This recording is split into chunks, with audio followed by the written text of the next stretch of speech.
host Connor Cedro, and I run a CNN news show as we dive into the sizzling topics and controversial topics in America. Today, we'll dive into human growth hormone and its athletic performance, gauging, and risks.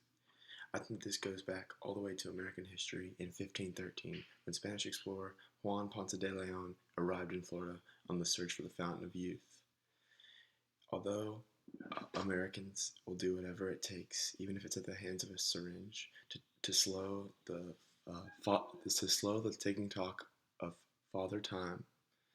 We will dive in to see, is that really worth it? Is it safe? Hey, my name's Sean McClellan. I got a PhD, and I just want to say thank you, Connor, for having me on the show.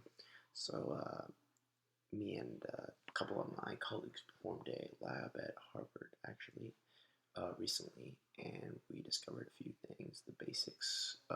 Let me just go over the basics first before I get into the specifics. So the molecular weight was 848.9395 grams per mole. The molecular formula C39H60N8O13. And so now we got the basics. Let's really think about, so what is human growth hormone? It's a small protein that's made in the pituitary gland of the brain and is secreted into the bloodstream. More of this is produced at night than during the day, so usually people see they're going to have deeper sleep. They actually might want to take 10-15 minutes naps. They're going to see rises in their exercise, and we'll go into that later. There's also benefits. We carefully measured overall growth hormone production that it rises during childhood, peaks during puberty, and declines from middle age onward. So that's really important because during childhood, it's definitely used to people who are having issues growing. Absolutely, it's gonna help there. And then as these levels decrease, people look towards human growth hormone as kind of a fountain of youth. Absolutely, and it works on everything. It's going to work on the tissues, the bones, the cartilage. If your skulls can grow, everything can grow. It's not just going to grow the muscles, and so that's important to take into account. And as far as like therapeutic uses go, it's definitely the prescription drug that's administered by injection. We know that it's children with growth hormone, with GH deficiency, growth hormone deficiency, the short stature, so they're looking for some sort of boost. And then adults do actually have this deficiency, but usually this deficiency is normal because as they age, their levels are going to drop. And then so a statistic that me and my lab partners found was that up to 30% of patients experience side effects that include fluid retention, joint and muscle pain, and carpal tunnel syndrome, which is pressure on the nerves and the wrist causing pain and hand and numbness. This is also known as the you can feel like there's needles in your hand, and then there's also higher blood sugar levels. Too deep into the details. I mean, obviously, it's tough to explain the chemistry of this growth hormone without exactly explaining like what it does. Like when the levels are high, obviously they're going to see some benefits, but the body isn't used to that, and I'm sure they'll talk about more about the benefits and then why this creates risks. But I just wanted to sort of lay the framework. And if you're looking more into my lab, which talks about hormone growth hormone a little bit more up close and personal, talks about some of the therapeutic uses and everything from there, the risks, the benefits, really addresses the question, is it really worth it? That was published in Harvard Men's Health Watch. So. And also a quick shout out to National Center for Biotechnology Information. It's a great database and helped me get a rudimentary understanding of human growth hormones. Some of the things I mentioned to you about molecular weight and the chemical formulas, that's where I found that information. So thank you. And Connor, thank you for having me on the show.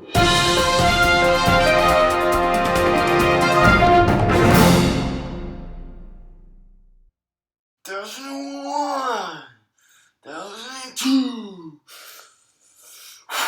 2003, Hey, what's up, guys? Cedro here asked me to talk about HGH, and pretty much it's totally awesome. It's going to provide anything you could possibly want. It's going to provide lean, clean gains, muscle mass, muscular endurance, and it's going to burn fat. For all of you old guys who are looking for increase in strength, I promise you it's going to help. I'm 56 years old, and my girlfriend calls me the Energizer Bunny because I've got so much energy. I sleep deeper.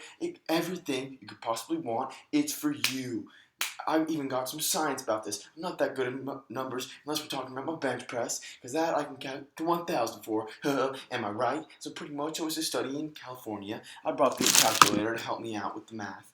So California, where I want to go surfing. But anyways, if we're going to stay focused, it had 44 high quality studies on growth hormone, and with over, let me do the math, 303 volunteers, 85% of them were males that saw an increase in muscle mass. In 20 days, they gained 4.6 pounds. 4.6 pounds for a guy that's burning fat and putting on lean muscle, that's impressive. High schoolers, if you just want to put on 4.6 pounds, follow my workout. Also, kind of wanted me to talk about some national examples. Well, I'm pretty sure the most important national example is this. Am I right?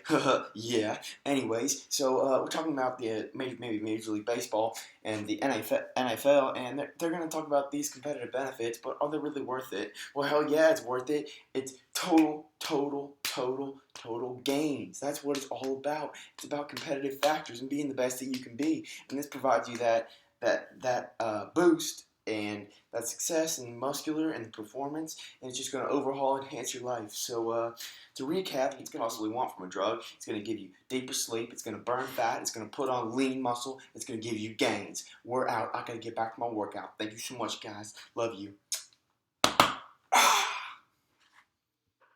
Good afternoon. My name is Chris Drewley, and I just wrote an article on Gale opposing viewpoints talking about performance-enhancing drugs, and I also do specifically reference HGH, and I compare it to testosterone, and I also talk about the ethical dilemma.